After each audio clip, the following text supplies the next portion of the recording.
It started with a bang. Not metaphorically, an actual window-rattling, wall-shaking bang. I was sipping coffee with Grandpa on the back porch of our family ranch when we heard it. A hollow thud echoed from the direction of our equipment shed, followed by the squeal of tires and the unmistakable crunch of something heavy meeting something wooden. Grandpa didn't even flinch. He simply set down his mug, looked me in the eye, and muttered, "Those HOA rent-a-cops finally did it." The shed had been in our family for generations. Grandpa built it himself with old timber, iron nails, and sweat-soaked flannel. Inside, we stored everything: feed sacks, mechanical parts, Grandpa's vintage motorcycle, and a few tools that probably should have been in a museum. But it wasn't the contents that made it sacred. It was what it represented: stability, self-sufficiency, a way of life the HOA had tried chipping away at for years. We jogged to the shed, boots pounding dirt. And there it was, a black HOA security SUV, nose deep into our shed wall like a battering ram. Wood splinters scattered across the grass, metal siding peeled like a soda can. One headlight flickered pitifully. Inside the vehicle were two HOA officers, Rick and Todd. Both were ex-mall cops who had taken their neighborhood duties way too seriously ever since Karen, the HOA president, handed them badges and walkie-talkies. Rick stumbled out, holding his head and mumbling something about the brakes failing. Todd looked like he'd seen a ghost. "You idiots!" Grandpa bellowed, stomping over to the SUV. "You ran your toy truck into my shed!" Rick stammered. We were pursuing an unregistered dirt bike, sir. It took a sharp turn. We couldn't avoid it." "There's no dirt bike," I growled. "There's just you two, a wrecked truck, and a shed that didn't deserve this."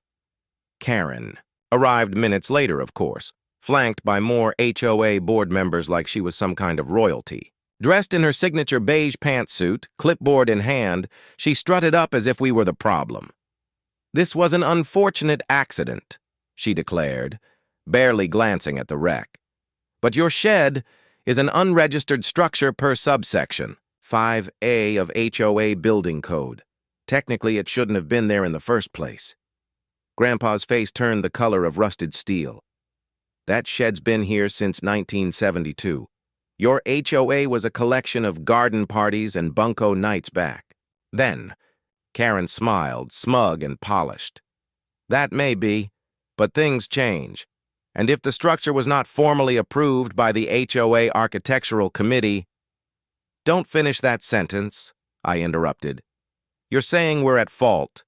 For your goons crashing into our shed?" She didn't blink. "We'll consider waiving the infraction fine if you sign a liability waiver releasing the HOA from responsibility." Grandpa's silence was deafening. He stared at the shed, at the SUV embedded in its bones, and then back at Karen. "Let me get this straight.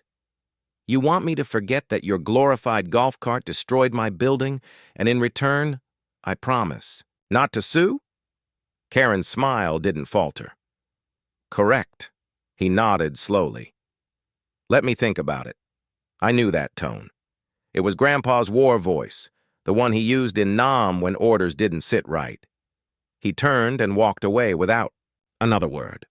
I followed, unsure what he was planning, but positive it wouldn't end with signatures and waivers. Over the next few days, we didn't say much, but I watched Grandpa work. He called in old favors from buddies at the scrapyard, hauled tarps over the wrecked shed, measured dimensions, took notes. His workshop became a hive of activity, tools flying, metal clanking, and that look in his eyes, that fierce determination that only flared up when something sacred was violated. Meanwhile, Karen launched a PR offensive. Flyers distributed to every resident claimed we had endangered the community with unregistered structures and falsely accused us of interfering with HOA safety operations. She even tried to get a restraining order against Grandpa for aggressive demeanor. That was a mistake. One evening, a tow truck arrived, not to remove the SUV, but to drop off another wrecked vehicle. a rusted-out truck bed, dented and useless. Grandpa greeted the driver, signed the invoice, and immediately got to work cutting it apart. He was building something big. The rumors spread fast. Some thought he was making a protest sculpture. Others assumed he was building a new shed, but I knew better. He wasn't rebuilding. He was redefining revenge. What Grandpa was building became the subject of speculation in every coffee shop, hardware store, and front porch. Old-timers remembered the last time he got that look in his eyes, when a telecom company tried putting up a cell tower on our land. That tower never made it past the survey stage. Neighbors began driving by slowly, their heads turning to catch a glimpse of Grandpa welding metal under the canopy of his workshop. One local blogger wrote an article titled, "The Ranch Rebellion. Is the HOA finally getting pushed back?" Then came the day of reckoning. Without a word, Grandpa climbed into his old tractor, the one we'd restored together when I was 16, and slowly dragged the wrecked HOA SUV out of the shed. But instead of dropping it at the curb, he drove it miles away, down to the family scrapyard where Uncle Russ worked. There, in front of 6 witnesses and a rolling phone camera, Grandpa guided the SUV straight into the hydraulic crusher. The machine roared. Metal groaned. Glass shattered. And within minutes, the once proud black HOA vehicle was flattened into a slab of twisted steel. He didn't speak. He didn't gloat. He just tipped his hat, walked away, and left the wreckage where it lay, like a tombstone for overreach. But it didn't end there. A local high school teacher used the video in a lesson about civil disobedience. A local paper titled their article, "The HOA that rammed a rancher's shed and got crushed." Soon, more homeowners began questioning HOA policies. A group of residents even formed a committee to challenge Karen's authority. Meetings grew heated. Protests were discussed. Bylaws were scrutinized. Karen, rattled, tried damage control. But her board began to fracture. Some members quietly distanced themselves. Others started leaking internal memos. And Grandpa? He just kept working, kept welding, kept smiling that quiet, dangerous smile. Because this wasn't the end. This was the opening shot. It didn't take long for the HOA to retaliate. The very next morning, we woke to the sound of paper being shoved through the front gate, official notices zip-tied to our fence posts, nailed to our mailbox, even one duct-taped to the barn door. The HOA had filed 12 new infractions against us: grass length, fence height, unauthorized livestock, noise violations from excessive machinery usage. One of them even claimed Grandpa's scarecrow was aesthetic pollution. Grandpa didn't say a word. He just stood there, flipping through the stack of paper like he was reviewing dinner menus. Then he handed them to me and walked back into the workshop. Inside, it looked like something between a scrapyard and a military base. Welders sparked. Gears clanked. Grandpa had bolted together some kind of rotating platform with cameras mounted on top. I asked what it was. He grinned. Community watch. Over the next week, the ranch transformed. Grandpa installed motion sensors along the perimeter, a new gate with reinforced hinges, and even a remote-controlled winch that could pull the front gate shut in under 2 seconds. Cameras lined the trees like nesting birds. My cousin Jace came by and helped install software to detect license plates, but the upgrades didn't stop there. Grandpa went full bunker mode. He installed backup generators with automatic kick-ins, a water purification system using charcoal and UV light, and even a Faraday cage around the workshop to block signal interference. He stocked up on canned goods, solar chargers, extra ammo, and enough duct tape to wrap the whole barn. When the HOA patrol car tried to park near our ditch, Grandpa activated the new sprinklers, rigged with industrial pressure. The SUV windows fogged up from the blast. Rick leapt out, soaked, screaming about harassment. Grandpa shrugged and offered him a towel. "Don't park where you don't belong." Then came the hearing. Karen summoned us to the HOA board, meeting to discuss the aggressive behavior and violations. We showed up 10 minutes early with binders. Grandpa wore his Navy hat. I wore a GoPro. My mom brought cookies, not to bribe anyone, but just to remind folks we were neighbors, not enemies. The meeting room was full. Curious residents had packed the back rows. The mood was tense. Karen, flanked by 2 lawyers, launched into her speech about escalating tensions and dangerous resistance.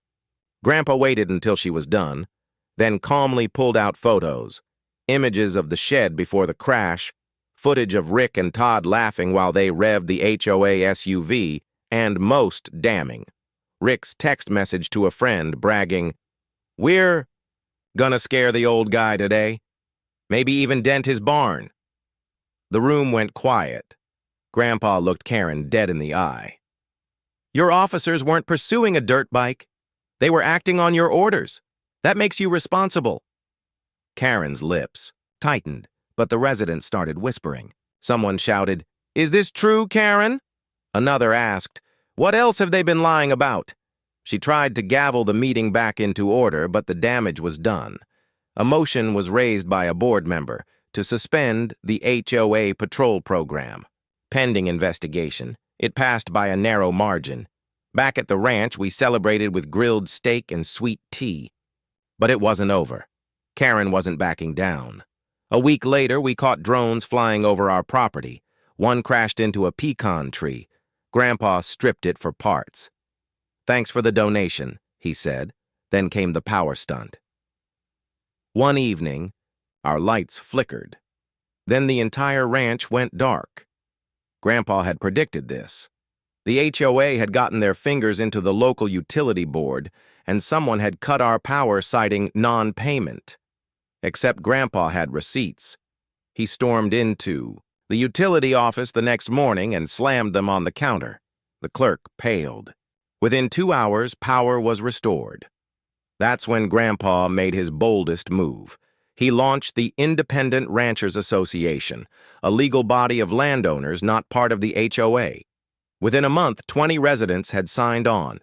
They filed paperwork to petition removal from the HOA district boundaries, citing harassment, misuse of funds, and lack of democratic representation.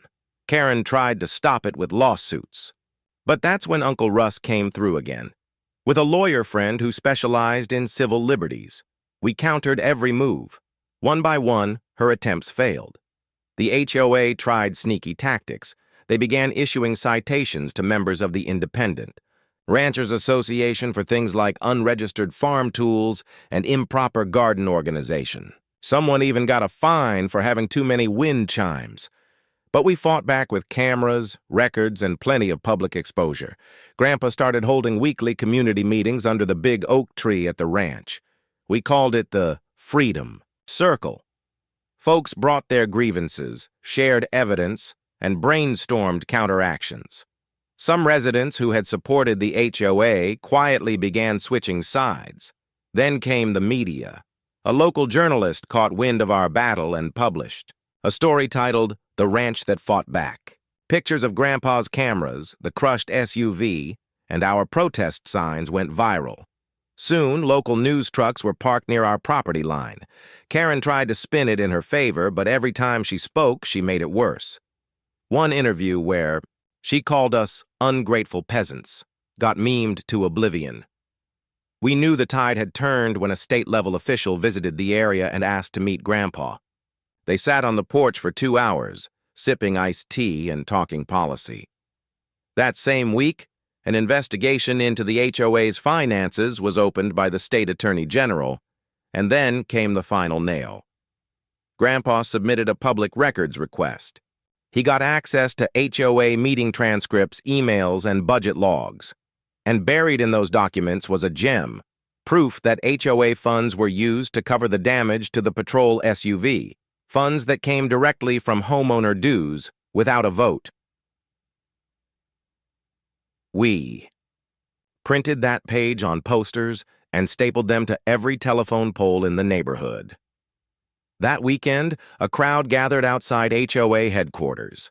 A peaceful protest, complete with signs reading, "We are not your subjects," and "No more Karenarchy."